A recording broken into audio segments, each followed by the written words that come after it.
Welcome to Big Daddy Storytime. We're reading Thomas and Friends, Thomas and the Freight Cars. Oh wow, can you see Thomas there? He's smiling from buffer to buffer. Wow, he's gonna be around the freight cars. Would you like to read a book about Thomas and the freight cars? You would? Okay, let's get started.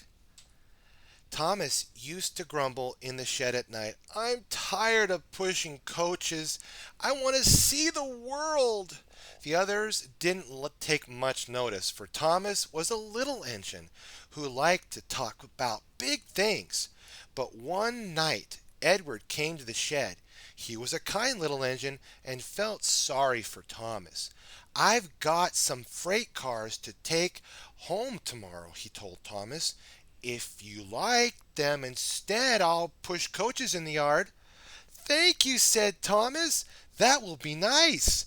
Wow, can you see Thomas there going, why, thank you, Edward. You are so nice. You're gonna let me push freight cars rather than coaches. You are the best friend.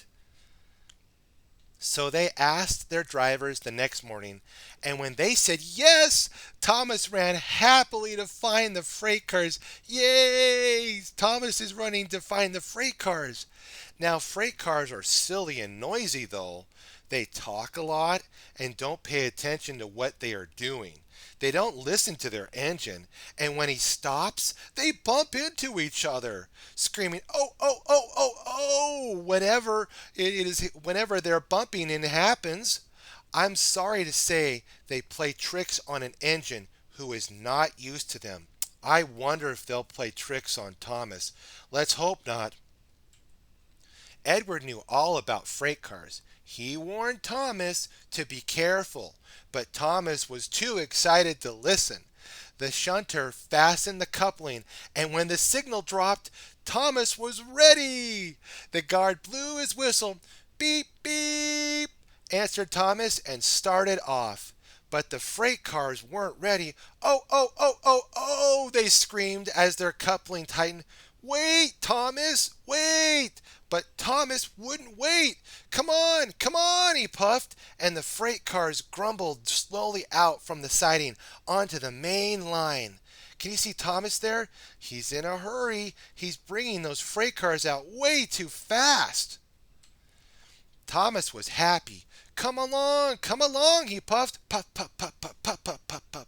All right, don't fuss. All right, don't fuss, grumbled the freight cars. They clattered through the stations, clatter, clatter, clatter, clatter, clatter, clatter, clatter, clatter, and rumbled under bridges.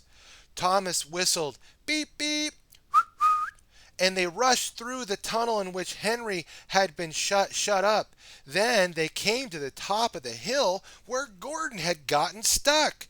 Steady now, steady, warned the driver. He shut off the steam and began to put on the brakes. We're stopping, called Thomas. No, no, no, no, answered the freight cars, bumping into each other. Go on, go on, go on. Before his driver could stop them, they had pushed Thomas down the hill, rattling and laughing behind him.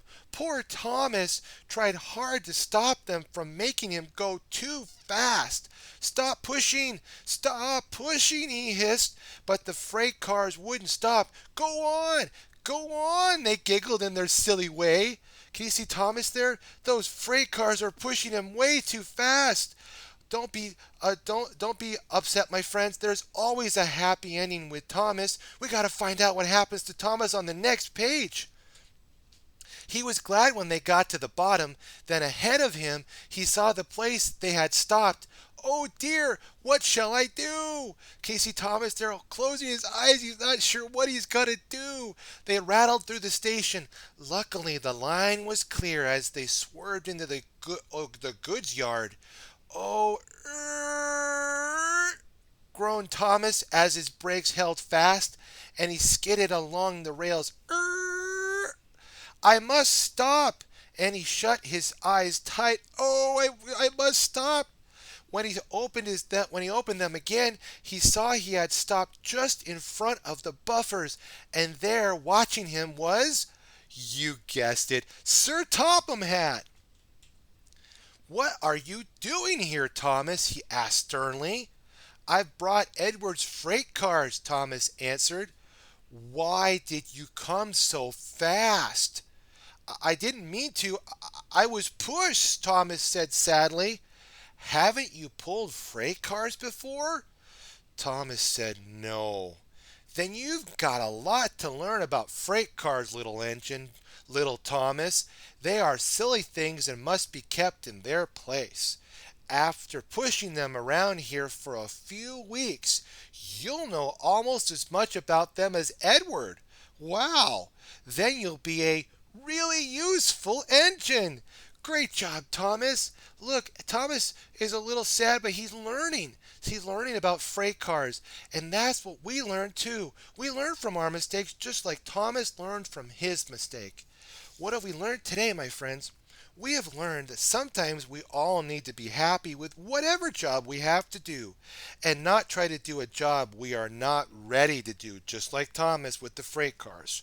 Be happy, my friends. Be sure to like, favorite, and subscribe. Stay tuned for more Big Daddy Story Time. God bless.